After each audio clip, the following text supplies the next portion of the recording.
Mesdames et messieurs de l'Afrique centrale, du Caraïbe et du Pacifique, dans le feu du cœur, je vous salue. Nous sommes le samedi 25 mars 2017. Aujourd'hui, nous allons terminer nos enseignements sur le mariage. Le mariage comme socle de la formation de la famille. C'est-à-dire que sans le mariage, il n'y a pas de famille. Parce que la famille est la cellule de base d'une nation. La famille se forme par l'union de deux personnes qui mettent ensemble les deux activités spirituelles qu'ils ont reçues du Très-Haut. La première personne met son activité féminine à la disposition de la deuxième personne du genre masculin. Le mariage comme couple, il se fait par la demande de la main de la femme auprès de ses parents. C'est lui qui veut se marier. Dans nos traditions des Lumières, c'est l'homme qui demande la main de sa future femme chez ses parents, après, bien entendu, ayant préalablement eu l'accord de cette femme-là. Et nous avons vu, tout au long de ces enseignements, nous avons vu 3 phases dans la préparation du mariage. La première émission, nous avons vu que les parents ont la responsabilité de bien préparer le futur de la personne ou des personnes qui vont se marier en bien préparant l'acte de la procréation des enfants. L'acte de la procréation des enfants ne se fait pas quand vous êtes sous l'alcool, quand vous êtes sous les spécifiants. Vous n'allez pas, en ce moment-là, penser à la procréation. Donc, il y a la responsabilité des parents dans l'acte, dans la consommation de l'acte de la préparation. Vous devez savoir que vous êtes en train d'appeler un esprit, vous êtes en train d'introduire un esprit dans l'univers, dans la matière, et c'est votre responsabilité, tenant compte de votre vibration, ce qui se ressemble et s'assemble, l'esprit qui viendra dépendra de la vibration soit de l'un de vous, soit de l'entourage. Vous devez donc prendre au sérieux, pendant le moment où vous voulez concevoir un enfant, tout autour de cet acte de procréation, vous devez sérieusement avoir un aura qui vibre dans l'amour, dans la justice et dans le respect des lois de la création. Nous avons également vu qu'il y a aussi une éducation, un dressage qui se fait pendant l'enfance pour adapter les réceptacles humains, parce que nous n'allons pas revenir sur ça. Pendant l'enfance, l'esprit est dans une sorte de château fort en attendant que le réceptacle humain arrive à la maturité, arrive à une énergie sexuelle suffisante, optimale, à un rendement optimal pour permettre à l'esprit de piloter le corps Nyamanayo. Et après, nous avons vu l'adolescence. Le mercredi passé, nous avons vu l'adolescence, donc le mercredi 22. Et dans l'adolescence, nous avons vu qu'il y avait 3 acteurs qui intervenaient dans la préparation de l'adolescent. D'abord, sa famille, ses parents, son père, sa mère, qui doivent, selon la spiritualité, avoir les devoirs de l'exemplarité. Les devoirs de l'exemplarité, il est dit dans la Torah, honore père et mère. Mais malheureusement, ce verset a été mal compris. Nous avons cru, on a enseigné ça pendant 2000 ans en disant que les parents devraient honorer son père et devaient honorer sa mère. On ne sait pas honorer un père alcoolique, on ne sait pas honorer une mère prostitueuse. Donc, ce verset ne concerne pas en vérité les enfants. Quand on dit honore père et mère, ce n'est pas son père ou sa mère. Honore père, c'est-à-dire que toi qui veux jouer la fonction du père, tu as le devoir, vous avez le devoir, excusez-moi de vous avoir tutoyé, d'honorer cette fonction. Cette fonction a une noblesse, cette fonction exige de vous le devoir de l'exemplarité. Et si vous êtes maman et vous passez à l'acte de la procréation, tout au long de l'éducation de votre enfant, vous devez honorer la responsabilité d'être maman. Être maman, ça implique une obligation devant l'enfant, devant la société et devant Dieu. Et la sagesse vous recommande d'honorer cette fonction. Ce n'est qu'en honorant cette fonction qu'en retour, les enfants peuvent vous respecter. Si vous n'honorez pas cette fonction, les enfants ne vous respecteront pas. Et vous allez récolter ce que vous avez sémé. Donc, la famille, les papas et la maman ont donc le devoir de l'exemplarité. Et ils vont accompagner cet adolescent, c'est-à-dire cet esprit qui est en train, tant bien que mal, de pouvoir utiliser son corps dans les tâtonnements. Nous devons l'accompagner, nous devons tolérer, nous devons l'éduquer, mais nous ne devons pas l'imposer parce que c'est lui qui fait son expérience. Et le deuxième acteur qui intervient dans la vie de l'adolescence, c'est l'adolescent lui-même. Et là, nous avons dit les grands conseils que nous avons donnés le mercredi 22 mars 2017. Nous avons dit que l'adolescent, dans tous les cas, évitez de poser durant votre âge d'adolescence les actes qui relèvent de la responsabilité des personnes adultes. Vous êtes adulte en esprit, mais votre esprit n'a pas encore formaté très bien le réceptacle humain pour lui faire passer les talents que vous avez. Donc, vous êtes encore dépendant de vos parents et vous êtes dépendant de votre formation. Il est tout à fait aberrant à ce stade que vous posiez des actes qui relèvent de la responsabilité d'une personne adulte. Donc, pendant votre adolescence, nous vous conseillons qu'il est inutile de pouvoir vous verser dans les rapports sexuels avec pénétration, avec une autre adolescente ou un autre adolescent. Ça n'a aucune valeur ajoutée.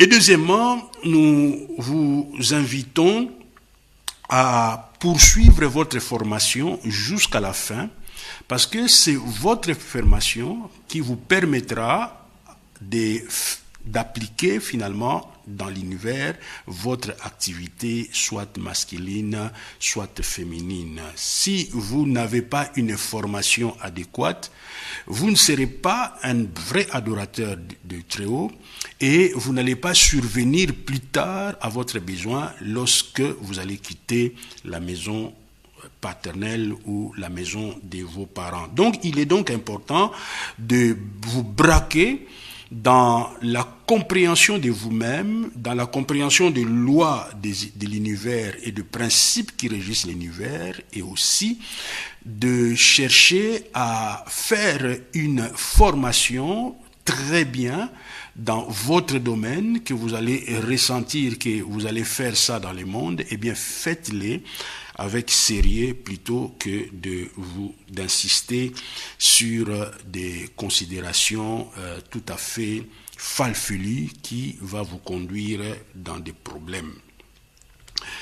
Nous avons aussi, nous vous enjoignons aussi de résister aux pressions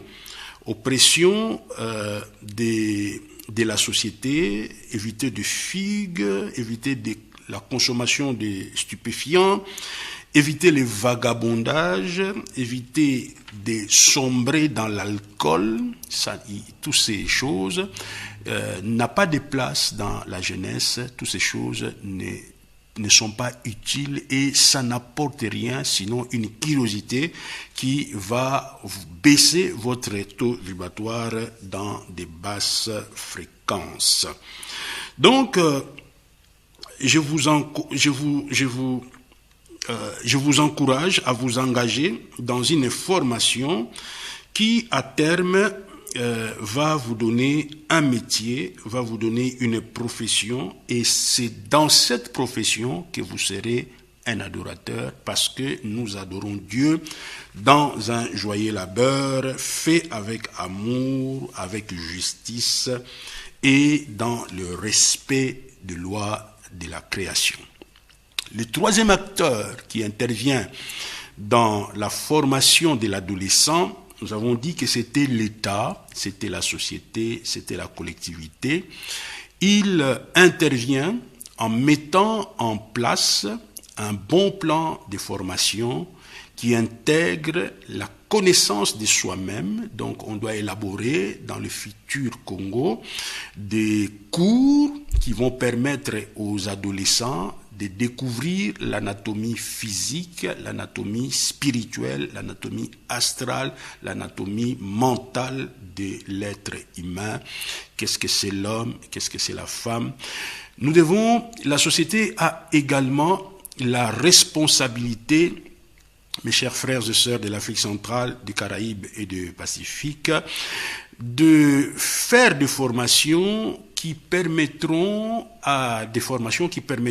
aux adolescents de bien connaître l'environnement dans lequel ils se retrouvent par une qualité de leçons, des cours de sciences naturelles, par une qualité de la langue, et nous avons insisté l'autre fois en disant que il est une aberration qu'on puisse, dans les territoires du Congo de demain, d'enseigner les Congolais dans des langues d'emprunt.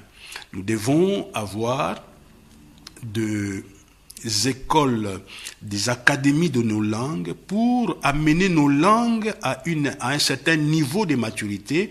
Nos langues doivent intégrer tout ce qui existe aujourd'hui dans les sciences, dans la nature, dans les cosmos, pour que nos langues servent de véhicules de formation de nos futurs adultes de demain.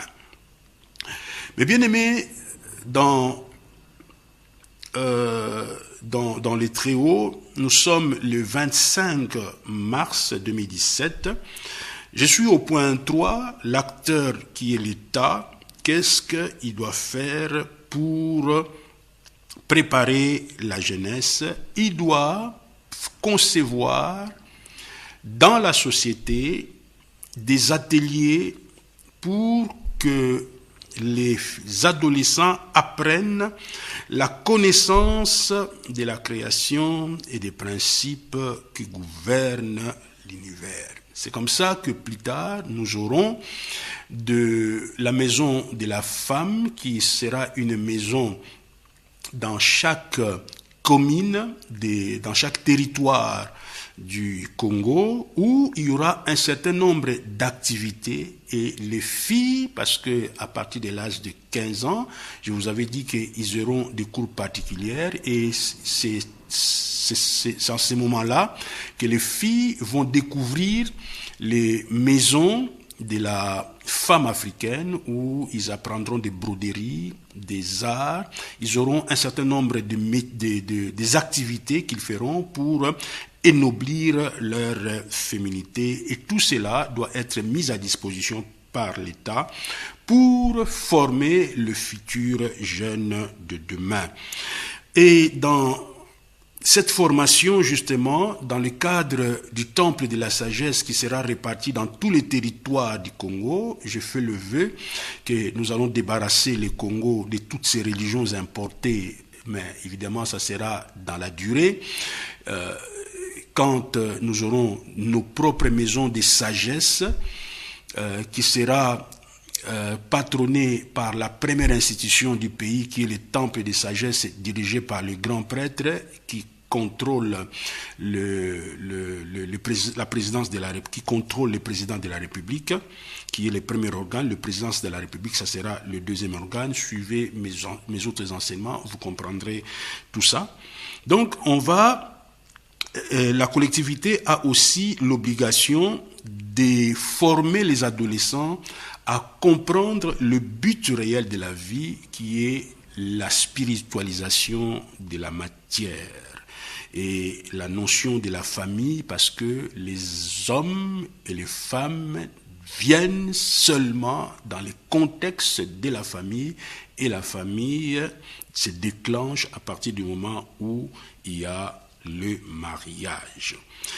Et aussi, l'adolescent va évidemment dans l'école, dans l'université, choisir son métier et avoir une bonne formation, aller jusqu'au bout dans ce métier, tout en intégrant dans la dernière année, que ce soit à l'école secondaire ou à l'école supérieure, des notions de la citoyenneté qui lui permettra de comprendre qu'il appartient à un groupe et il ne peut pas faire du mal dans ces groupes. Il doit respecter ces groupes, il doit travailler pour le développement, pour une civilisation des Lumières dans le groupe auquel il appartient.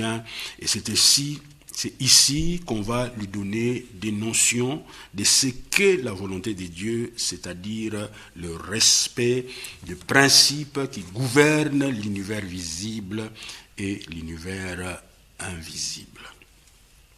Voilà ce que nous avons vu jusqu'à présent, mesdames et messieurs, chers frères et sœurs de l'Afrique centrale, du Caraïbe et du Pacifique. Aujourd'hui, nous allons voir cet adolescent qui finalement a un background, cet adolescent qui est bien formé. Depuis son enfance, on lui a appris la discipline, on lui a appris les langues des Kachopa, on lui a appris la propreté, on lui a appris toute une série de choses, le respect de la nature, etc., etc. Dans son adolescence, on l'a accompagné et dans cet accompagnement, les parents ont honoré la fonction du père, ils ont honoré la fonction de la maman par les devoirs de l'exemple, parce que quand on les donne des cours sur la citoyenneté, il faudrait qu'ils voient que les adultes, effectivement, respectent les deniers publics, respectent la propriété, respectent l'environnement. Donc, il a 22-25 ans, il a terminé sa formation, maintenant il doit être dans la vie active pour pouvoir lui aussi participer à l'adoration. Et c'est en ce moment qu'intervient le choix de la conjointe ou le choix du conjoint. Une fois il a un travail, on lui fait confiance. Si c'est un homme, il quitte la maison de ses parents. Dans nos traditions des Lumières, la femme ne pouvait quitter le foyer de sa mère que pour fonder son propre foyer. Tandis que l'homme quitte la maison de son père pour préparer un terrain afin d'accueillir sa future femme pour fonder la famille. Donc, les garçons se déplacent avant, tandis que la femme ne quitte le foyer de sa mère que pour rentrer dans un foyer où elle est la gardienne de la flamme sacrée. Alors, dans le choix de la conjointe ou dans le choix du conjoint, je ne voudrais pas ici faire un checklist des valeurs que vous devez retrouver ou d'un certain nombre de qualités ou de critères que vous devez retrouver chez une conjointe ou chez un conjoint. Non, ce n'est pas ça le but parce que les gens sont libres. Mais j'aimerais seulement ici attirer l'attention sur des choses à ne pas faire, à éviter absolument lorsque on est dans la quête du choix du partenaire. Il faut éviter que votre choix soit porté par des considérations matérielles. Premier point. Vous épousez parce que la famille de la fille ou la famille de l'homme vous impressionne par l'avoir de ses parents. Sûrement, vous allez être piégé par les Kadian Pemba. Deuxième chose que vous devez absolument éviter, il ne faut pas donner trop d'importance à l'aspect physique. C'est important, mais ça ne doit pas être le seul critère qui vous pousse à choisir votre conjoint. Il a des cheveux longs, mais Ekumani avait des cheveux longs, mais aujourd'hui, Ekumani, il a un calvitie. Alors, si vous vous êtes focalisé dans les aspects seulement physiques pour fonder votre choix, eh bien, vous aurez plus tard des difficultés parce que vous n'avez pas tenu compte des choses prioritaires. La troisième chose à éviter, il ne faut pas chercher un conjoint ou une conjointe uniquement pour satisfaire vos besoins sexuels. Donc, vous êtes uniquement attiré par la personne parce qu'il y a une attirance pour satisfaire des besoins, je pèse mes mots, bassement animal. C'est vrai que nous portons le corps animal, mais le mariage se situe au niveau des activités spirituelles. Alors si vous tablez votre choix uniquement pour la pénétration sexuelle, il est évident que vous faites mauvaise route. Quatrième point à éviter, il ne faut pas épouser pour combler un besoin temporaire, parce que vous vous ennuyez, vous êtes dans la solitude. Ici en Europe, vous manquez du papier, vous voyez tout autour de vous, vos amis se marient, alors vous avez peut-être pas trouvé l'âme sœur, la personne qui vous convient. Eh bien, vous décidez de sauter sur le premier venu. Ce sont des erreurs qui vont certainement vous coûter cher. Il faut également éviter de trouver des partenaires pour la vie parce que vous étiez dans un bar, dans un lieu de débauche. Et dans des lieux pareils, ce n'est pas un endroit idéal où on trouve des partenaires pour la vie. L'homme va faire une famille, il est mieux que tu trouves un partenaire dans une famille, investiguer dans des familles, vous allez trouver des femmes bien, des hommes bien, plutôt que de les trouver dans un bar, dans un bistrot. Ce n'est pas vraiment très sérieux en disant que Dieu est le maître du temps et des circonstances. Non, Dieu nous donne l'intelligence, il nous donne la sagesse. Alors, si vous évitez tous ces critères, je vous conseille, déjà dans l'initiation à l'école, on va vous dire que nous avons, quand on va vous parler des essentiels, on vous dira que nous avons des aides de lumière, nous avons des guides de lumière. C'est peut-être en ces moments-là que vous devez faire des invocations, que les chrétiens appellent prière, mais la prière, c'est une mendicité. C'est vraiment des invocations à Dieu, aux êtres des lumières, pour vous guider dans votre pas, afin de conduire votre route sur une personne qui correspond à vous. Et pour le savoir, vous devez vous donner du temps, de 6 à 1 année, ça dépend encore de la personne, s'ils sont préparés déjà sur le plan matériel, c'est qu'on appelle généralement le fiançailles. C'est ici que je vais souligner que le fiançailles n'a pas pour but d'être impressionné de la cuisse de ton futur partenaire, de l'embrasser à tout moment ou de faire des rapports sexuels. Non. Les fiançailles, c'est un moment où vous allez vous mettre ensemble dans un dialogue franc, dans un échange sincère. Ça ne sert à rien de cacher certaines choses parce que ça va vous rattraper dans votre vie conjugale. Vous devez discuter sur les objectifs de la vie. Qu'est-ce que le partenaire pense de la vie? Comment le partenaire a compris la vie? Vous allez discuter sur les finalités du mariage. Nous voulons nous marier, nous nous sommes rencontrés. Qu'est-ce que vous pensez du mariage? Quelles sont les finalités que vous avez du mariage? Vous allez discuter si vous avez une vision d'avoir des enfants, comme vous allez avoir combien d'enfants, quelle est la façon dont l'un et l'autre voient l'éducation de ces enfants, comment est-ce qu'ils voient ça. Vous allez discuter sur les rôles que chacun va jouer et sur les responsabilités des uns et des autres.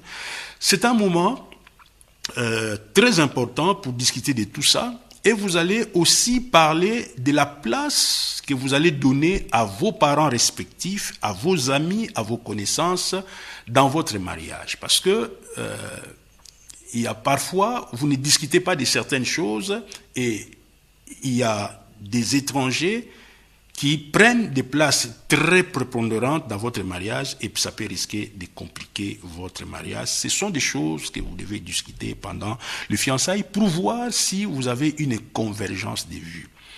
Et si vous avez une convergence de vues dans toutes ces histoires, c'est le lieu de faire des examens médicaux pour voir la compatibilité sanguine, pour voir si l'un des partenaires a une maladie sexuelle transmissible, parce que il ne faudrait pas qu'il y ait des surprises dans le mariage.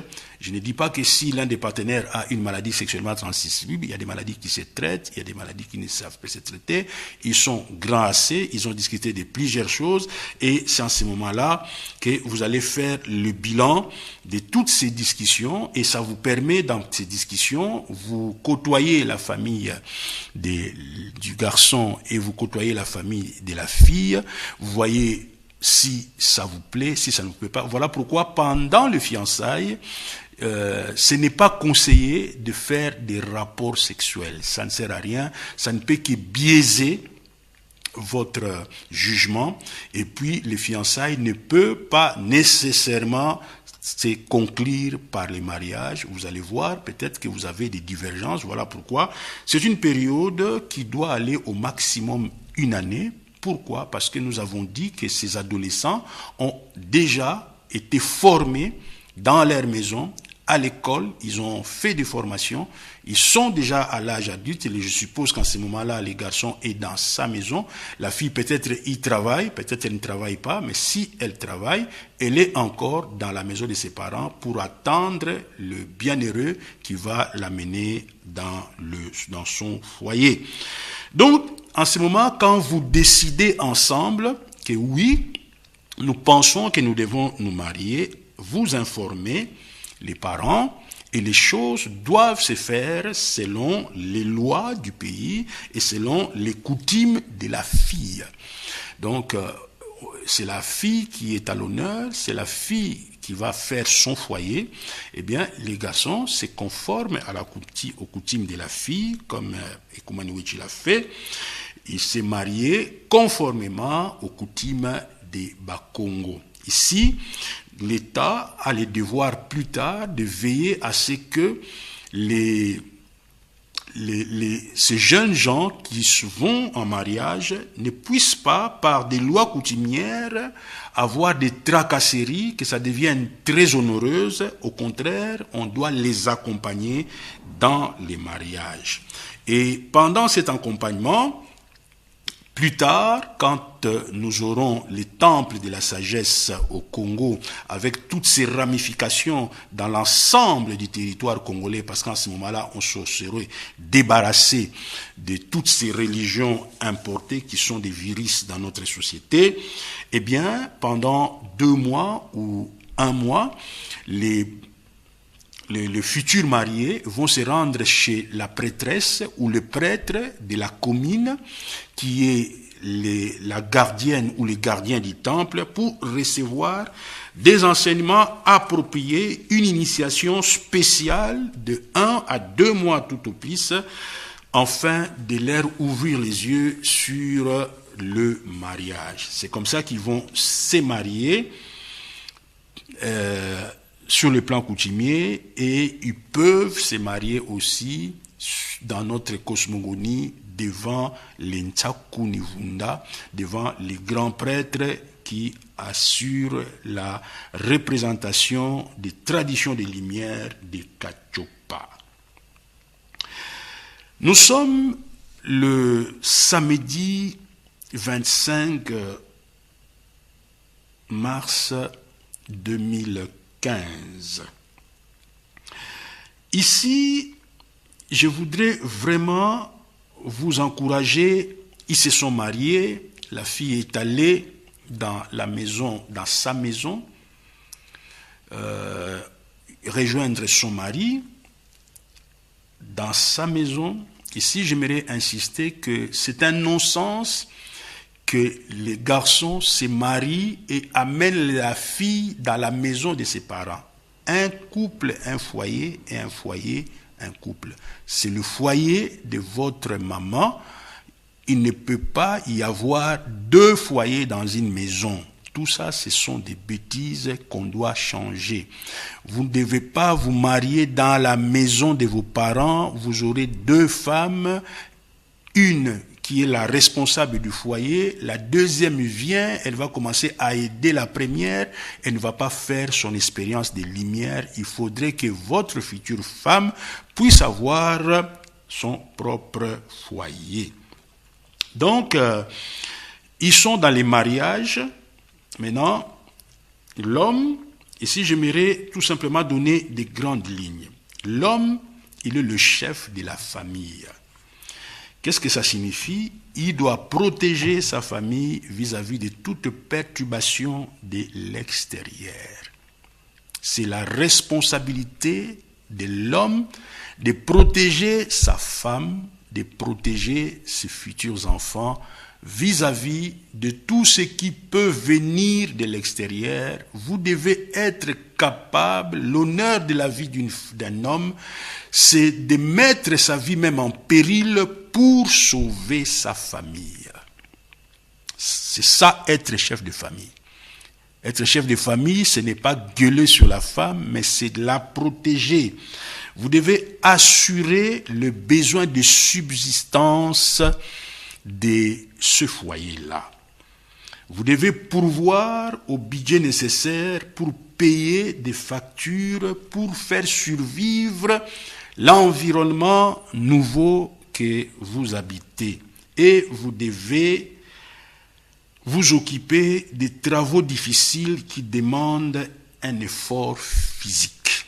C'est ça, être chef de famille. Mais n'oubliez pas, ici, vous êtes en train de vous organiser dans la maison, mais l'activité, c'est dans la société. Et la femme qui est votre aide, elle est la patronne de la maison.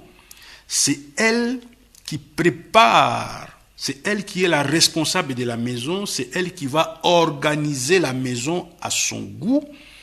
Si la femme veut avoir une fleur de ses côtés, vous dites non, il faut prioriser la femme dans l'organisation de la maison. Ce n'est pas parce que vous êtes chef de foyer parce qu'elle elle doit amener la lumière dans la maison, donc elle doit organiser cette maison. Elle a eu des enseignements dans la maison de la femme, elle a eu des enseignements à l'école, elle a eu une initiation appropriée, elle sait comment entretenir une maison et vous devez lui laisser cette responsabilité.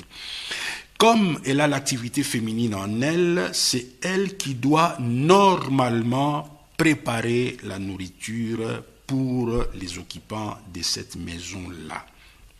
La femme, comme je disais, elle doit gérer le budget quotidien, mensuel, pour satisfaire aux besoins récurrents.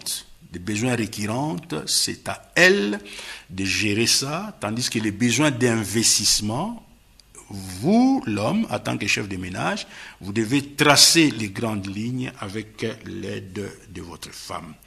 Je n'aimerais pas insister sur cet aspect-là parce que vous le savez.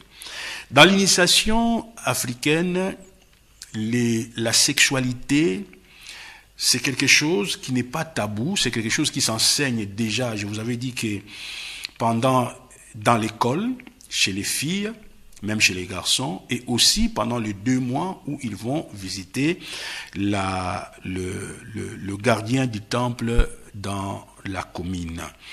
Donc, ça ne sert à rien de pouvoir, comme je vois les chrétiens, s'exposer, voilà les sexes. Nous ne sommes pas des animaux. Nous sommes des esprits, nous habitons l'animal, c'est vrai que nous devons le faire bien, mais on ne doit pas non plus les gonfler comme si nous sommes mariés pour ça. Nous sommes mariés pour unir des activités, et c'est vrai que c'est à travers les rapports sexuels aussi, comme ils vont le voir dans l'initiation, c'est à travers les rapports sexuels qu'on se passe des énergies féminines vers les garçons et les garçons passent des énergies féminines. Donc il y a toute une façon de faire les rapports sexuels qui honore les couples et qui honore la famille.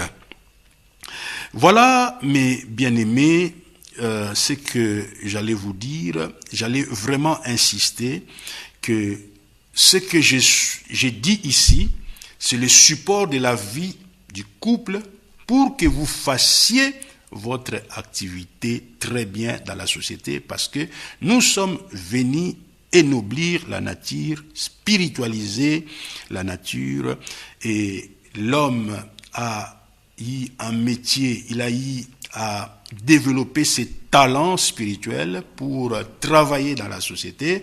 La femme a développé ses talents spirituels pour compléter le travail de l'homme, et dans son travail principal, elle est la gardienne de l'amour, de la noblesse, de la pureté dans la société et dans le pays, et c'est dans une union dans les mariages qu'il réalise cette activité. Donc, la famille maintient l'élévation spirituelle et les taux vibratoires d'un pays.